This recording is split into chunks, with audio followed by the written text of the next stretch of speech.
Alright guys, so this is a Rusi Plus 150X. The good thing, matetest drive natin yung unit. At salamat nga pala sa owner sa pagpapahiram ng kanyang unit. So kulay pula po yung dala natin. Of course, sabihin natin, banggitin natin yung ating first impression natin dito kay 150X. So sakinan natin, wala natin patagalin pa. 511 tayo na reference. Dapat yung ating both left and right, since siya naman po ay 780mm yung kanyang seat height. Kung pa-start ng unit, simple lang, pindutin lang natin yan. Yung tunog, aggressive yung tunog, diba? Buong buo yung tunog niya, no?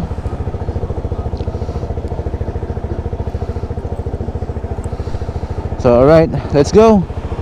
Short test drive lang naman to. Of course, sabihin natin yung first impression natin dito. Riding position natin, okay naman yung position ko dito. 511 tayo.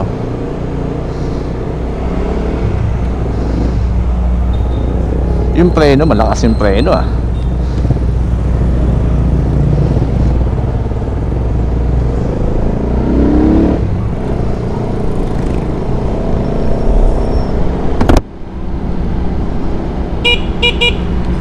Yung busina niya okay naman.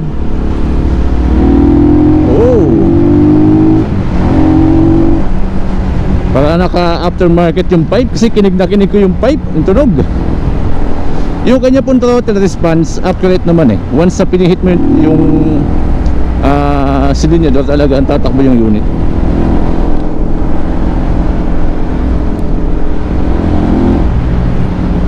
So may konting vibration lang, so normal naman yan sa mga underbow, no? Yung vibration.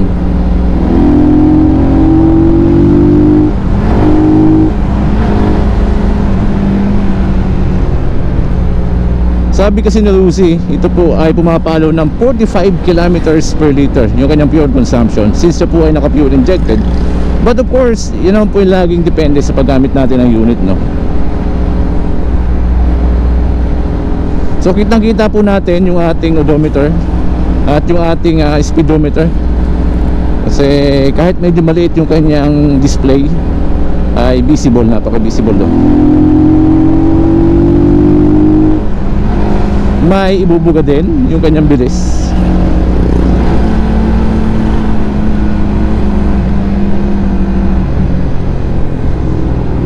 So feeling ko nakaano ko dito, medyo maliit na ng konti sa sniper yung datingan niya, no?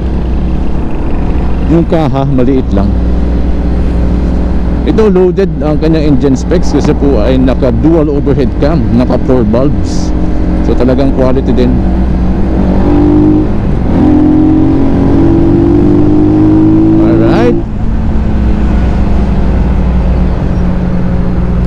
Yung preno, okay, yung preno malakas po yung kanyang preno, since po ay naka dual disc tayo, una at likod.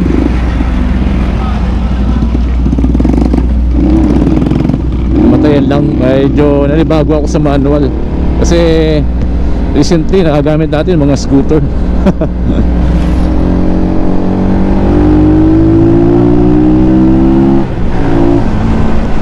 Mabilis din, mabilis din.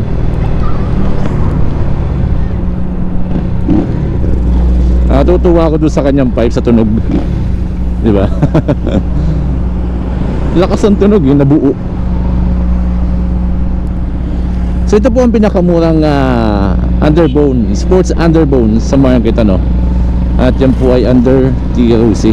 Kasi halaga niya po kapag cash nyo kukunin is 75 pesos lang, di ba? And then yung mga iba niyang competitors sa market, talagang ang price is 100 plus yung presyo.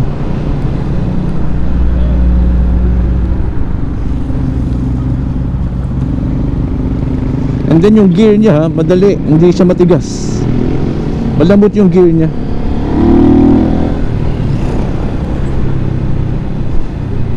Walang delay.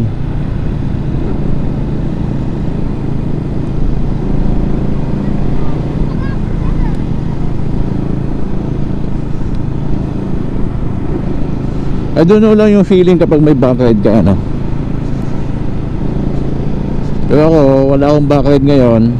wala, chillax lang, di ba? Chill lang yung riding position natin dito.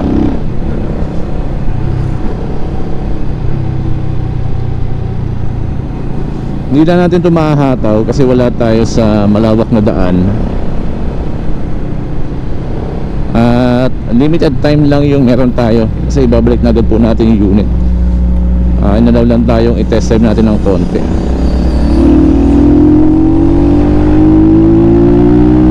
Alright.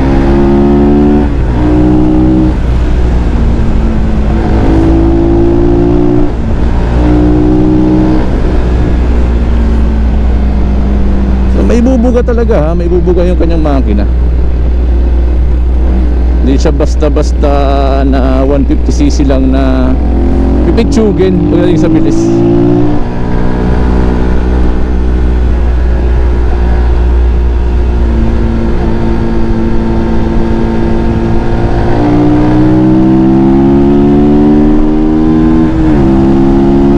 Mabilis yung kanyang transmission.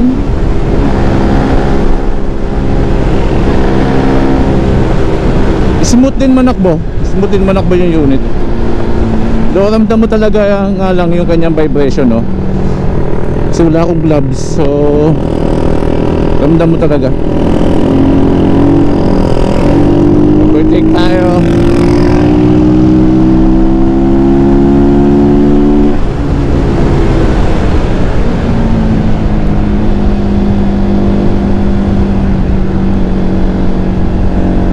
Yung busina niya okay naman.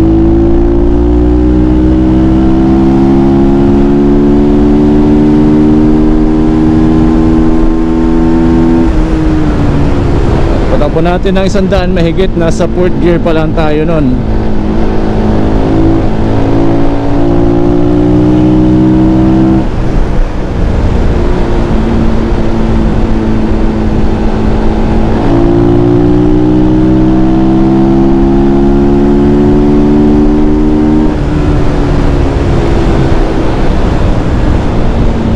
So babalik na po tayo kasi ito po ay saglit lamang natin nilaram, no?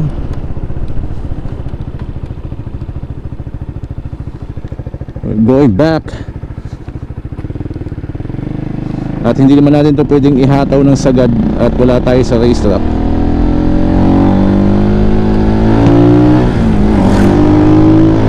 Sa pagkakalam ko, kapag naka-dual overhead cam ang isang unit, ito'y dumudulo, di ba?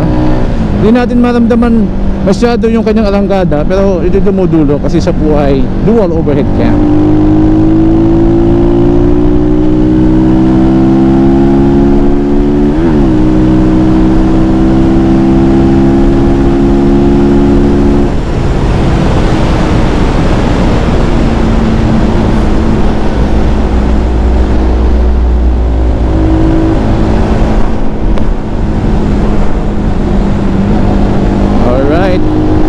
Okay din gamitin yung unit.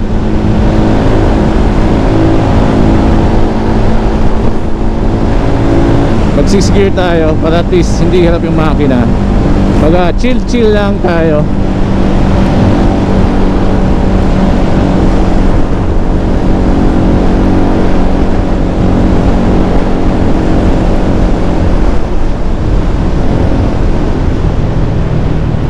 Yung preno, maasahan natin ang preno niya. Yun din talaga advantage kapag naka-disc brake yung mga braking system natin, no? Malakas yung preno niya kung i-compare natin sa drum brake.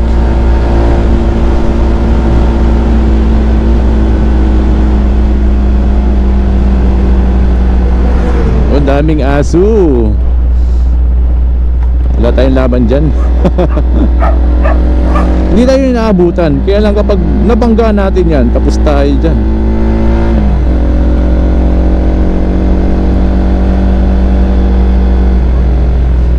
Natutuwa lang ako doon sa tunog ng kanyang pipe kasi alam mo yun, gigil yung datingan.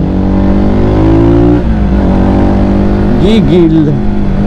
Sige po kuya, tawid na.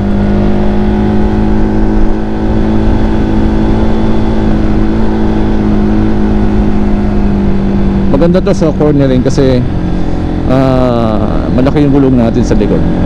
Naka 120. So mag-comment na lang po kayo dyan sa ating comment section kung ano po ang masasabi nyo sa Lucy Flash 150. So para sa akin, since ito'y bagong unit, wala pa tayo masyadong mapapansin mga issue, ano. Yung performance, takbo, braking system, yung acceleration nya, yung response ng throttle ay accurate naman, di delay. Yung positioning ko okay din, kahit may kataasan tayo ng konti. Yun lang, may ano talaga siya, yung vibration. So ramdam talaga natin yung vibration. At ako pinatutuwa dun sa tunog ng kanyang pipe, no. Talagang gigil na gigil, gustong manghabol.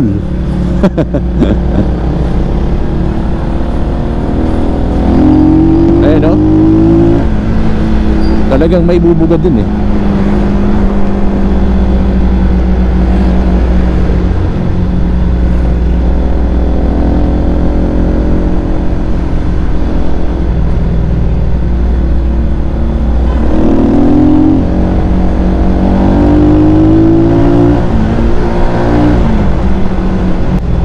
Wala naman siyang pulse neutral, no, na katulad ng ibang unit, ibang ibang unit nga ng Lucy. Iba kasi may pulse neutral eh. Ito once na naka-neutral, neutral talaga. Kahit pihitin natin yung throttle natin, hindi tatakbo.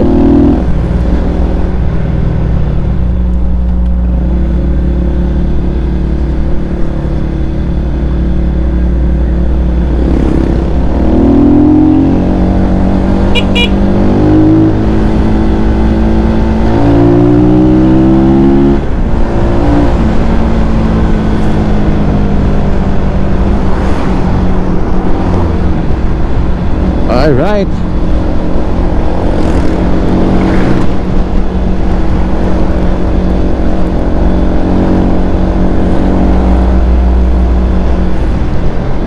At shoutout nga pala sa owner nitong Lucy na to, doon sa mga nag-assist sa atin.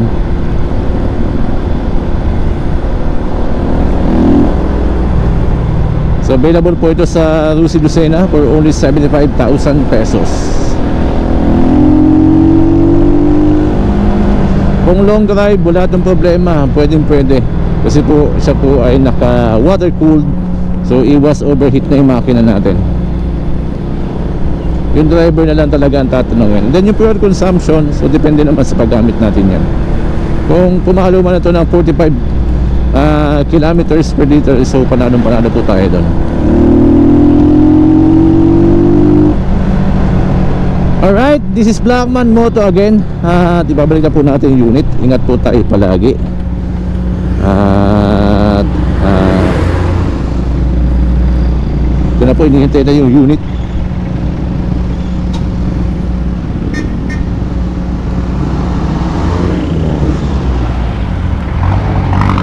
Makita-kita ulit po tayo sa susunod na video. Alright.